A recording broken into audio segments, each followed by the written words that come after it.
Assalamualaikum warahmatullahi wabarakatuh. Kembali Waalaikumsalam. lagi dengan saya Ahmad Subki dan Bang Lendo tentunya yang sudah hadir di tengah-tengah kita. Kita masih ada beberapa video yang akan dibuat untuk sahabat alam semuanya. Kenapa? Karena banyak sekali hal yang mesti kita sampaikan melalui Bang Lendo, konsep-konsep dan lain sebagainya. Nah, hari ini kita akan membahas tentang bahasa ibu. Bahasa ibu itu seperti apa sih? Kemudian apa yang harus kita lakukan dengan bahasa ibu, bagaimana pengaplikasiannya. Kita langsung belajar dari sang maestro. Langsung belajar dari sang konseptor Bang Lendo Novo yang sudah hadir di tengah-tengah kita. Nanti teman-teman juga boleh bertanya di kolom komentar ya. Dan jangan lupa juga di like, subscribe, dan komen di channel YouTube ini. Nanti teman-teman bisa bertanya Bang Lendo. Nanti kita akan jawab lagi di sesi video selanjutnya. Nah, hari ini seperti yang sudah saya sampaikan, kita akan membahas tentang bahasa ibu. Bahasa ibu yang disampaikan langsung oleh konseptor Sekolah Alam Bang Lendo Novo. Kepada Bang Lendo dipersilakan, monggo Bang. Assalamualaikum warahmatullahi wabarakatuh. Waalaikumsalam warahmatullahi wabarakatuh. Bismillahirrahmanirrahim. Alhamdulillahirrahmanirrahim. Segala puji kita haturkan kepada Allah dan Rasulnya. Semoga kita nanti mendapat syafaat untuk menghadapnya nanti. Amin. Nah, bahasa ibu ini sering diidentikan dengan bahasa dari sebuah suku, dari sebuah budaya. Tapi Abang ingin menjelaskan tentang bahasa ibu menurut Al-Quran. Nah, menurut Al-Quran itu bahasa ibu adalah sebuah bahasa di mana orang tua berinteraksi dengan anaknya. Nah, bahasa ibu yang kita pahami itu, yang sering kita nyanyikan itu adalah selalu memberi tanpa pernah meminta. Gitu. Jadi itu penuh dengan kasih sayang. Nah, sehingga di dalam Al-Quran itu dikatakan juga bahwa ketaatan kita kepada orang tua adalah salah satu syarat pokok untuk kita bisa masuk surga. Jadi ini sangat penting buat kita, buat orang tua, buat guru, buat siswa untuk memahami apa yang disebut dengan bahasa ibu. Jadi bahasa ibu yang di dalam Al-Quran itu isinya tentang kasih sayang. Tentang kasih sayang. Kenapa tentang kasih sayang? Karena inti dari interaksi antar manusia adalah kasih dan sayang. Kita bisa melihatnya dari setiap Allah berfirman. Jadi pada saat Allah berfirman itu selalu dimulai dengan nama Allah yang Maha Pengasih lagi Maha Penyayang. Jadi cara Allah itu mengajar manusia itu dengan kasih dan sayang. Inilah yang disebut dengan bahasa universal. Jadi kalau kita ingin apa yang kita mau sampaikan itu diterima oleh semua orang, itu harus disampaikan dengan kasih dan sayang. Itu kenapa kalau di sekolah alam itu untuk menjadi guru yang terbaik, dia harus mampu berbahasa ibu. Berbahasa kasih dan sayang. Coba kita perhatikan bagaimana cara Allah itu mendidik manusia dengan pendekatan kasih dan sayang. Allah itu akan selalu memberi kepada manusia. Bahkan bagi manusia yang ingkar pun diberi kesempatan untuk bertobat. Karena Allah itu juga Maha Pengampun. Jadi begitu sayangnya Allah kepada semua manusia. Bahkan tidak hanya manusia, juga kepada seluruh alam. Nah, kasih sayang ini yang mendorong kita untuk berbuat baik, menjalin silaturahim, membantu kesulitan orang lain, gitu ya. Dan semuanya didorong untuk sebuah kebaikan. Jadi konsep dari bahasa ibu adalah membangun sebuah upaya agar semua orang melakukan kebaikan, tolong menolong, ya, kemudian membangun silaturahim, gitu ya, dan memberi rahmat ke seluruh alam. Oke. Jadi baiknya itu tidak hanya kepada Allah, kepada Rasul, kepada manusia, tapi juga terhadap lingkungan. Oke. Terus. Jadi kasih sayang kita tuh harus yang tertinggi itu kepada Allah. Oke. Jadi kalau kita sayang sama Allah gitu, maka kita dengan mudah mengajar apapun kepada siswa kita, kepada anak-anak kita. Kemudian kasih sayang yang tertinggi juga kepada Rasulnya. Karena ada sebuah hadis, kalau kamu lebih mencintai orang tua kamu, keluarga kamu, anak kamu, harta kamu lebih tinggi cintanya daripada Rasulullah, maka bukan golongannya. Jadi kecintaan kita kepada Allah dan Rasulnya itu udah harus sangat tinggi. Jadi segala apapun yang kita mau lakukan, kita merujuk kepada apa yang mereka sukai. Oke. Nah, kemudian juga kita harus berkasih sayang kepada sesama kita manusia, gitu ya. Itu yang dilakukan oleh orang tua kepada anak, guru kepada anak, sahabat kepada sahabat. Itu semuanya itu harus dalam bentuk kasih dan sayang. Kasih dan sayang. Dan bahkan Allah itu mendorong kita untuk berkasih sayang kepada lingkungan. Oke. Kepada tanaman, kepada binatang, kepada seluruh makhluk yang ada di muka bumi. Itu bentuk sebuah kasih dan sayang yang sangat luar biasa yang harus dimiliki oleh setiap guru. Oke. Oleh setiap orang tua. Kemudian Rasulullah itu mencontohkan kasih sayang itu dalam bentuk yang sederhana. Oke. Dengan mencium, memeluk, memangku, bermain dengan anak, ya. Itu selalu beliau lakukan setiap hari, dan semua dilakukan dengan tutur kata yang lemah dan lembut. Jadi tutur kata lemah lembut itu sebetulnya harus dimiliki oleh semua orang. Karena itulah cara menyampaikan kasih sayang yang paling awal. Oke. Nah, kemudian pada saat setiap orang, ya, setiap guru, setiap orang tua mau berinteraksi secara fisik, itu juga harus dalam bentuk hal yang membuat setiap anak itu hatinya tuh menjadi lembut. Oke. Ya. Tidak keras, tidak melawan. Itu kenapa salah satu bentuk kasih dan sayang itu adalah tidak dengan mengatakan kata-kata yang kasar, yang mengolok-olok dan sebagainya, tapi penuh dengan pujian, kemudian menyemangati, sehingga anak-anak itu akan bangkit untuk memberikan yang terbaik kepada kita semua. Itulah yang disebut dengan bahasa ibu yang dikembangkan oleh Sekolah Alam. Artinya bahasa ini harus dimiliki oleh seluruh guru, oleh seluruh orang tua, oleh seluruh stakeholder Sekolah Alam, sehingga yang namanya Sekolah Alam itu penuh dengan kebahagiaan. Itu kenapa kita sering melihat di Sekolah Alam itu anak-anak itu tersenyum dengan bahagia setiap hari itu bermain, ya, berbaik-baik sama temannya, gitu. Nah, salah satu bentuk kasih sayang Allah itu adalah dengan mengingatkan kepada setiap orang tentang hal-hal yang tidak diinginkan Allah, hal-hal yang kita sebut dengan batil, yang tidak sepatutnya dilakukan oleh setiap anak kita. Jadi kasih sayang itu juga tidak berarti hanya mengajak orang untuk berbuat baik, tapi juga mengajak orang untuk menjauhi hal-hal yang tidak Allah sukai.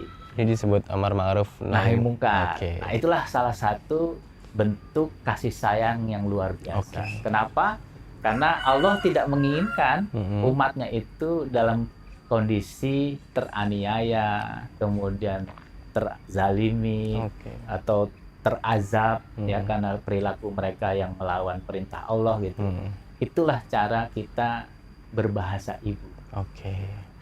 Nah, di Sekolah Alam itu tidak ada sesuatu pun yang dilarang kecuali yang Allah dan Rasulnya larang. Nah, jadi kebebasan tuh begitu luas karena Allah juga memberikan kita kebebasan yang begitu luas.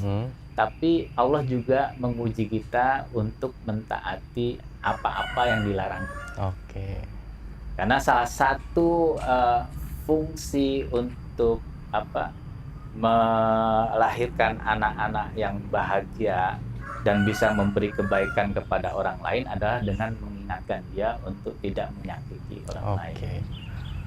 Nah, hal-hal seperti itu yang mestinya dibangun di semua sekolah, di semua proses pendidikan, sehingga melahirkan anak-anak yang tumbuh berkembang dengan kemampuan terbaik dan bisa memberi kebaikan kepada banyak orang.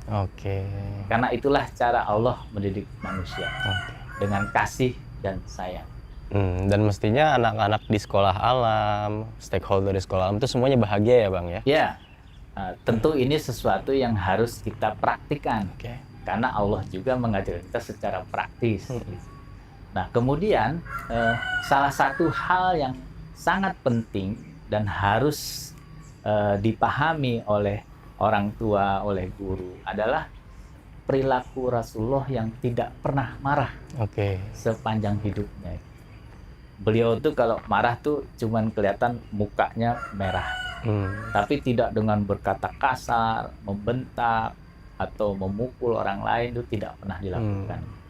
Nah, apa manfaat dari Rasulullah itu tidak pernah maaf, tidak pernah marah gitu ya. Kalau kita dalam setiap kehidupan kita itu melakukan aktivitas, kemudian kita itu ternyata berbuat salah, ya.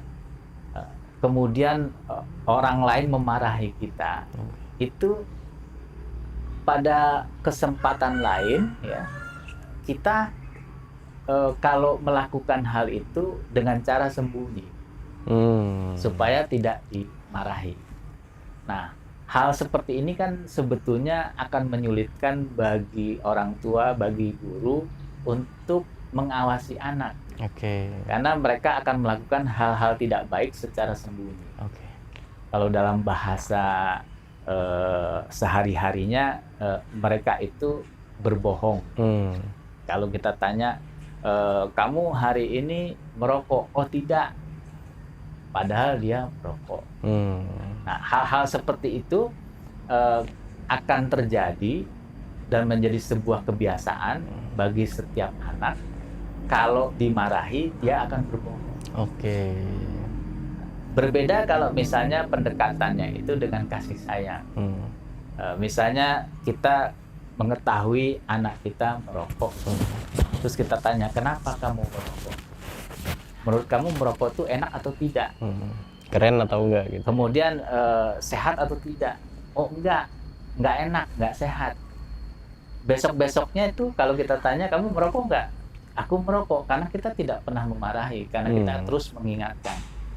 Sampai akhirnya dia akan meninggalkan rokok karena memang tidak enak, atau dia tidak sehat. Nah, hal-hal seperti ini sebetulnya perlu dilakukan oleh semua orang tua, gitu ya, sehingga kita bisa memastikan anak-anak kita itu tidak pernah berbohong. Kenapa? Karena dia tidak punya alasan untuk berbohong karena dia tidak dimarahi. Berbeda kalau dia dimarahi, dia akan punya alasan untuk berbohong. Nah, hal-hal seperti ini kan sulit untuk kita bisa terima, ya. Bisa kita lakukan sehari-hari tanpa kasih sayang. Dan kasih sayang itu menuntut kesabaran yang tinggi. Nah, inilah yang harus dimiliki oleh para guru, para orang tua, gitu. Sampaikan dengan kasih sayang, kemudian perbaiki dengan kesabaran. Nah, sehingga sampai satu waktu anak itu akan kembali ke jalan yang lurus, gitu. Nah, karena dia melihat orang tuanya itu penuh kasih dan tidak pernah memarahi. Berarti dengan kasih sayang, kemudian dengan kesabaran yang cukup dari fasil atau orang tua gitu ya Bang?